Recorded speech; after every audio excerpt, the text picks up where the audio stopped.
ಇವತ್ತಿನ video topic ಬಂದ್ಬಿಟ್ಟು how to move on ಅಂತ ಹೇಳಿ. ಬಹಳಷ್ಟು ಜನ ನನಗೆ ಹೇಳ್ತಾರ, ಬಹಳಷ್ಟು ಜನ ಕೇಳ್ತಾರ, 3 ವರ್ಷ 5 ವರ್ಷ 8 ವರ್ಷ 10 ವರ್ಷ 15 ವರ್ಷದ ರಿಲೇಶನ್ಶಿಪ್ ಐತನ, ಆದರೂ ಕೂಡ ಜಗಳ ಆಗ್ಯದ, ಸಡನ್ ಆಗಿ ಬಿಟ್ಟು ಹೊಂಟಾರ, ಹೆಂಗೆ ಮರಿಬೇಕಾ, ಅವ್ರನ್ನ ಹೆಂಗೆ ಕನ್ವಿನ್ಸ್ ಮಾಡ್ಬೇಕಂತ ಗೊತ್ತಾಗಕತ್ತಿಲ್ಲ, ಇದ್ರದ್ದು ಹೊರಗೆ ಬರೋಕ್ಕಾಗತ್ತಿಲ್ಲ, ಪ್ಲೀಸ್ ದನ ಏನಾದರೂ ಹೇಳಂತ ಹೇಳಿ ಕೇಳ್ತಿರ್ತಾರೆ. ಸೊ ನೋಡ್ರಿ, 5 ವರ್ಷ 10 ವರ್ಷದ ರಿಲೇಶನ್ಶಿಪ್ ದೂರ ಆಗತ್ತವ ಅಂತಂದಾಗ ಮೊದಲನೇ ಪಾಯಿಂಟ್ ನಾವು ತಿಳ್ಕೊಬೇಕಾಗಿರೋದು ಏನಂತಂದ್ರೆ, ಮದುವೆ ಆಗ 2 ಮಕ್ಳು ಆದರೂ ಕೂಡ ರಿಲೇಶನ್ಶಿಪ್ ದೂರ ಆಗತ್ತವ, ಅವ್ರವ್ರನ್ನ ಬಿಟ್ಟು ಮಕ್ಕಳನ್ನ ಬಿಟ್ಟು ದೂರ ಇರತ್ತಾರ ಅಂತಂದಾಗ 3 ವರ್ಷ 2 ವರ್ಷ 10 ವರ್ಷ 5 ವರ್ಷದ ರಿಲೇಶನ್ಶಿಪ್ ಯಾವ ದೊಡ್ಡ ವಿಷಯ ಅಲ್ಲ. ಸೊ ಇಂಥ ಸಂದರ್ಭದಾಗ ಏನಾಗ್ತಿರ್ತೈತಿ, ಕೆಲವೊಂದಿಷ್ಟು ರಿಲೇಶನ್ಶಿಪ್ ಒಳಗೆ ಮಿಸ್ಅಂಡರ್ಸ್ಟ್ಯಾಂಡಿಂಗ್ ಆಗಿರ್ತೈತಿ, ಇನ್ನು ಕೆಲವೊಂದಿಷ್ಟು ರಿಲೇಶನ್ಶಿಪ್ ಒಳಗೆ ಅಪ್ಪ ಅಮ್ಮ ಫ್ಯಾಮಿಲಿ ಹೋಗ್ತಿರಂಗಿಲ್ಲ, ಇನ್ನು ಕೆಲವೊಂದಿಷ್ಟು ರಿಲೇಶನ್ಶಿಪ್ ಒಳಗೆ ಕೆಲವೊಂದಿಷ್ಟು ಯಾಕೆ 80% ರಿಲೇಶನ್ಶಿಪ್ ಒಳಗೆ ಥರ್ಡ್ ಪರ್ಸನ್ ಯಾರೋ ಎಂಟ್ರಿ ಆಗ್ತಾರೆ.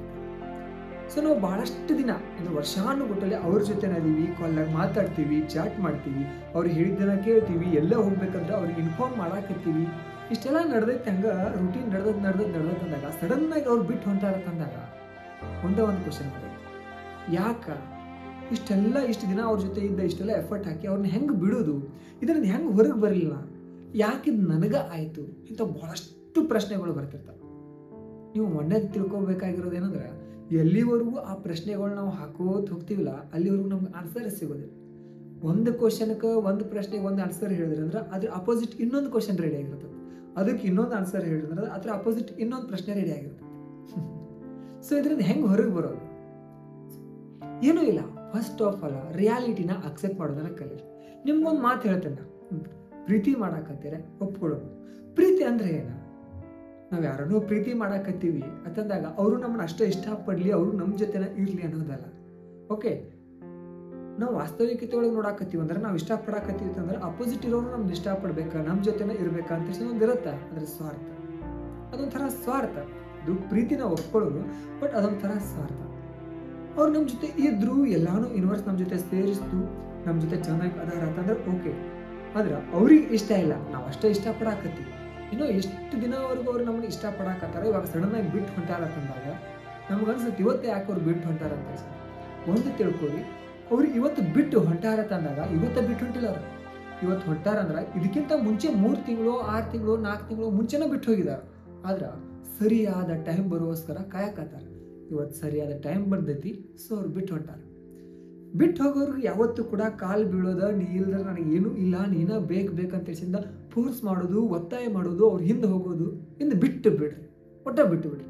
ಯಾಕಂದ್ರೆ ಯಾವುದೇ ರಿಲೇಶನ್ಶಿಪ್ ಒಳಗಾಗಲಿ ಅಲ್ಲಿ ಇಬ್ಬರು ಕಡೆಯಿಂದ ಅಷ್ಟೇ ಎಫರ್ಟ್ಸ್ ಇದ್ದ, ಇಬ್ಬರು ಕಡೆಯಿಂದ ಅಷ್ಟೇ ಪ್ರಯತ್ನ ಇದ್ದ, ಇಬ್ಬರು ಕಡೆಯಿಂದ ಅಷ್ಟೇ ಮನಸ್ಸ ಪ್ರೀತಿಯಿಂದ ಚಂದಾಗಿ ಕೂಡಿ ಇದ್ರಂದ್ರೆ ಅದು ರಿಲೇಶನ್ಶಿಪ್ ಚಂದ ಹೋಗ್ತೈತಿ.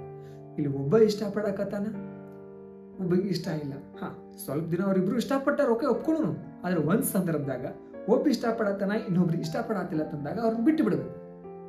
ನಾವು ಇಲ್ಲ ನೀನ ಬೇಕಂತ ಏನು ಹಿಂದೆ ಹೋಗ್ತೀವಿಲ್ಲ, ನಿಮಗಿರೋ ವ್ಯಾಲ್ಯೂನು ಕೂಡ ಕಳ್ಕೊತೀರಿ, ಆ ಪ್ರೀತಿನೂ ನಿಮಗೆ ಸಿಗಲ್ಲ.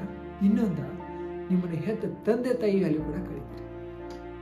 ಜಸ್ಟ್ ಇಷ್ಟ ತಿಳ್ಕೊರಿ, ನೀವು ಹೆತ್ತಿರೋ ಅಪ್ಪ ಅಮ್ಮಗ ಗೊತ್ತಾಯ್ತಂದ್ರೆ ನನ್ನ ಮಗ ಅಥವಾ ನನ್ನ ಮಗಳ ಯಾರಿಗೋಸ್ಕರನೂ ಇಷ್ಟೊಂದು ಅಳಾಕತ್ತಾರ, ಅಥವಾ ಯಾರಿಗೋಸ್ಕರ ಇಷ್ಟೊಂದು ಕೀಳು ಮಟ್ಟಿಗೆ ಇಳಿದಾರ, ಯಾರಿಗೋಸ್ಕರ ಇಷ್ಟೊಂದು ಡಿಪ್ರೆಷನ್ ಕೊಂಟಾರ ಅವ್ರಿಗೆ ಗೊತ್ತಾದ್ರೆ ಏನು ಅನ್ಕೋತಾರ, ಇನ್ನೊಬ್ರ ಹಿಂದೆ ಹಿಂಗೆಲ್ಲ ಅಳಾಕ ಕರ್ಯಾಕ, ಇನ್ನೊಬ್ರಿಗೆ ಪ್ರೀತಿ ಭಿಕ್ಷೆ ಬೇಡಾಕ ನಿಮ್ಮನ್ನ ಹಡ್ದಿದ್ರಿ ನಾವು ಅಷ್ಟೇ. 2 ವರ್ಷ 3 ವರ್ಷ 5 ವರ್ಷ ನಿಮ್ಮ ಜೊತೆಗಿದ್ದು ಪ್ರೀತಿ ಮಾಡಿದವ್ರನ್ನ ಬಿಟ್ಟು ಬಿಡಕ್ಕಾಗತ್ತಿಲ್ಲ ಅಂತಂದಾಗ ಅದೇ ನಿಮಗೆ ಮೊದಲನೇ ಪ್ರೀತಿ ಅನಿಸ್ತಿರುತ್ತೆ. ಆದ್ರೆ ಮೂಲತಃ ನಿಮ್ಮನ್ನ ಹೆತ್ತ 9 ತಿಂಗಳ ಹೊಟ್ಟೆಯಲ್ಲಿ ಇಟ್ಕೊಂಡ ಹೆತ್ತ ಸಾಕಿ 20-22 ವರ್ಷ ನಿಮ್ಮನ್ನ ಬೆಳೆಸಿ ಪ್ರೀತಿ ಕೊಟ್ಟೋದ್ರಲ್ಲ, ಆ ಪ್ರೀತಿ ಮರ್ತೋದ್ರಿ ನೀವು. ಅದ್ರ ಬಗ್ಗೆ ಯೋಚನೆ ಮಾಡಿ, ಹೌದಲ್ಲ? ರಿಯಾಲಿಟಿನ ಅಕ್ಸೆಪ್ಟ್ ಮಾಡ್ಕೊಡ್ರಿ. ಯಾರೋ ಬಿಟ್ಟು ಹೊಟ್ಟಾರ, ಹೋಗ್ಲಿ, ಒಳ್ಳೇದಾಗಲಿ. ಆದ್ರೆ ಅವ್ರು ಎಲ್ಲಿರ್ತಾರೋ, ಹೆಂಗಿರ್ತಾರೋ, ಯಾರ ಜೊತೆ ಇರ್ತಾರೋ, ಬಟ್ ಚಂದ ಇರಲಿ, ಅದೇ ಪ್ರೀತಿ. ಆದ್ರೆ ಅವ್ರು ಬಿಟ್ಟು ಹೋಗ್ಯಾರ ಅಂತ ಹೇಳಿ ಅವ್ರನ್ನ ಆಸಿಡ್ ಗೊಜ್ಜೋದು, ಅಥವಾ ಅವ್ರ ಫೋಟೋಸ್ಗಳೆಲ್ಲ ಅವ್ನು ಸೋಷಿಯಲ್ ಮೀಡಿಯಾದಾಗ ಹಾಕ್ತೀನಿ ಅಂತೇಳಿ ಹೆದರಿಸೋದು, ನೀನು ನನ್ನ ಜೊತೆ ಇದ್ದು ಒಳ್ಳೇದಿಲ್ಲ ಅಂದ್ರೆ ನಾ ಸಾಯ್ತೀನಿ ಅಂತ ಹೇಳಿಸಿಂದ ಬ್ಲ್ಯಾಕ್ ಮೇಲ್ ಮಾಡೋದು, ಇದೆಲ್ಲ ಪ್ರೀತಿ ಅಲ್ಲ. ಆ್ಯಂಡ್ ಇದರೆಲ್ಲ ಮಾಡೋದು ಮನುಷ್ಯತ್ವನೂ ಅಲ್ಲ, ಆ್ಯಕ್ಚುಲಿ ಇದು ಪ್ರೀತಿನೂ ಅಲ್ಲ. ಹೊಂಟಾರ, ಸೊ ಹೋಗ್ಲಿ, ಬಿಟ್ಟು ಬಿಡ್ರಿ, ಅವ್ರನ್ನ ಏನೂ ಮಾಡಕ್ಕೆ ಹೋಗ್ಬೇಡಿ. ಆದರೆ ಆಯ್ತು, ನೋವು ಆಕೈತಿ, ಆ ಸಂದರ್ಭದಾಗ ಬಹಳಷ್ಟು ನೋವು ಆಕೈತಿ. ಅವಾಗ ಭಾಳಷ್ಟು ಜನ ಹಿಂಗೆ ಮಾಡ್ತಿರ್ತಾರಲ್ಲ, ಅಂದ್ರೆ ನಿದ್ದೆ ಮಾಡ್ತಿರಂಗಿಲ್ಲ ರಾತ್ರಿ 3-4 ಆದ್ರೆ. ಸೊ ಡೇ ಅನಕ ಯಾರ ಜೊತೆ ಮಾತಾಡ್ತಿರಂಗಿಲ್ಲ, ಊಟ ಬಿಟ್ಬಿಡ್ತಾರೆ, ಕಾಲೇಜ್ ಕ್ಲಾಸ್ ಎಲ್ಲಿ ಹೋಗೋದಿಲ್ಲ, ಸ್ಟಡಿ ಮಾಡಂಗಿಲ್ಲ, ಅಪ್ಪ ಅಮ್ಮನ ಜೊತೆ ಮಾತಾಡಂಗಿಲ್ಲ, ಫ್ರೆಂಡ್ ಜೊತೆ ಮಾತಾಡಂಗಿಲ್ಲ, ಯಾರು ಹೇಳಿದ್ರು ಅವ್ರ ಮಾತು ಏನೂ ಕೇಳಂಗಿಲ್ಲ. ಇದ ಮೂರ್ಖತನ. ಹಿಂಗೆಲ್ಲ ಮಾಡಿದ್ರೆ ಅಂದ್ರೆ ನಿಮ್ಗೆ ತೊಂದರೆ ಆಗ್ತೈತಿ, ನಿಮ್ಮ ಜೀವನ ಹಾಳಾಗ್ತೈತಿ. ಆಲ್ರೆಡಿ 2 ವರ್ಷ 3 ವರ್ಷ 5 ವರ್ಷ ರಿಲೇಶನ್ಶಿಪ್ದಾಗಿದ್ದ ಆ ಒಂದು ಟೈಮನ್ನು ನೀವು ಹಾಳು ಮಾಡಿರಿ. ಅದೆಲ್ಲ ಆದ್ಮೇಲೆ ಅವ್ರು ಬಿಟ್ಟು ಹೋದ್ಮೇಲೆ ಇದೆಲ್ಲಾನು ರಿಯಾಲಿಟಿ ಗೊತ್ತಾದ್ಮೇಲೂ ಕೂಡ ನೀವು ಡಿಪ್ರೆಷನ್ದಾಗಿದ್ದ ಟೈಮ್ ಹಾಳು ಮಾಡತ್ತೀರಿ ತಂದಾಗ ಅದು ಮೂರ್ಖತನ. ಇವತ್ತೆಲ್ಲ ನಾಳೆ ನೀವು ದೂರ ಆಗಲೇಬೇಕು. ದೂರ ಆಗಿದ್ದೀರಿ ತಂದಾಗ ಆ ಡಿಪ್ರೆಷನ್ನಿಂದ ಹೊರಗೆ ಬರಲೇಬೇಕು. ಅದರ ರಿಯಾಲಿಟಿ. ಆದರೆ ಆ ರಿಯಾಲಿಟಿನ ನಿಮಗೆ ಅಕ್ಸೆಪ್ಟ್ ಮಾಡ್ಕೊಳಕ್ಕಾಗತ್ತೆ. ಈ ಒಂದು ಸಂದರ್ಭ ಯಾರ್ಯಾರು ಬಂದೈತಿ, ಈ ರಿಯಾಲಿಟಿನ ಯಾರು ಅಕ್ಸೆಪ್ಟ್ ಮಾಡ್ಕೊಂಡಾರಲ್ಲ, ಅದನ್ನ ಯಾರು ಹೊರಗೆ ಬಂದಾರಲ್ಲ, ಅವ್ರು ಬಹಳಷ್ಟು ಚಂದ ಜೀವನ ಮಾಡ್ಯಾರ. ಯಾರು ಹೊರಗೆ ಬಂದಿಲ್ಲಲ್ಲ ಅವ್ರು ಹಂಗ ಅಲ್ಲೇ ಕೊರಗಿದಾರ, ಹಂಗ ಹುಚ್ಚ ಆಗಿದಾರ. ಸೊ ಈ ಪ್ರೀತಿ ಅನ್ನೋದ ಹಂಗ. ಪ್ರೀತಿ ಅನ್ನೋದು ಯಾರ್ಯಾರಿಗಿನೋ ಏನೇನೋ ಮಾಡಿಬಿಟ್ಟಾರ. ಪ್ರೀತಿ ಅನ್ನೋದು ಎಷ್ಟು ಜನರಿಗೆ ಭಿಕ್ಷೆ ಬೇಡಕ್ ಹಚ್ಚಿಲ್ಲ. ಪ್ರೀತಿ ಅನ್ನೋದ ಎಷ್ಟು ಜನರಿಗೆ ತ್ಯಾಗ ಮಾಡಕ್ ಹಚ್ಚಿಲ್ಲ. ಪ್ರೀತಿ ಅನ್ನೋದ ಎಷ್ಟು ಜನರಿಗೆ ಹುಚ್ಚ ಇಳಿಸಿಲ್ಲ.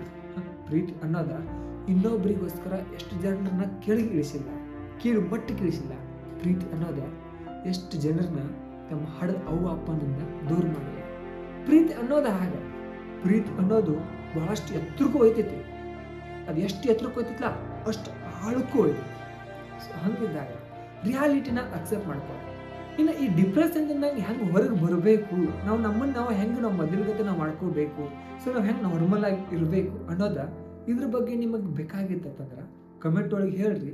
ಮುಂದಿನ ವಿಡಿಯೋದಾಗ ಸ್ಟೆಪ್ ಬೈ ಸ್ಟೆಪ್ ಹೇಳ್ತೀನಿ. ಆ ವಿಡಿಯೋ ನೀವೇನಾದರೂ ನೋಡಿದ್ದೇ ಆದ್ರೆ ಖಂಡಿತ ನೀವು ಮೂವ್ ಆನ್ ಆಗಾಕ 99% ಹೆಲ್ಪ್ ಆಗುತ್ತೆ. ಸಾಂತ್ವನದ ಅರಮನೆ ಒಂದು ಈ ಕಾರ್ಯಕ್ರಮ ಆಗಲಿ, ಸಾಂತ್ವನದ ಅರಮನೆ ಪೇಜ್ನ ಯಾರು ಜಾಯ್ನ್ ಆಗಿರಲಿಲ್ಲ, ಇನ್ಸ್ಟಾಗ್ರಾಮ್ ಒಳಗೆ ಪ್ರಹ್ಲಾದ್ ಅತ್ನಿ ಅಂತ ಸರ್ಚ್ ಮಾಡಿ, ಇಲ್ಲ ಡಿಸ್ಕ್ರಿಪ್ಷನ್ ಒಳಗೆ ನಾನು ನಿಮ್ಗೆ ಲಿಂಕ್ ಕೊಟ್ಟಿರ್ತೀನಿ.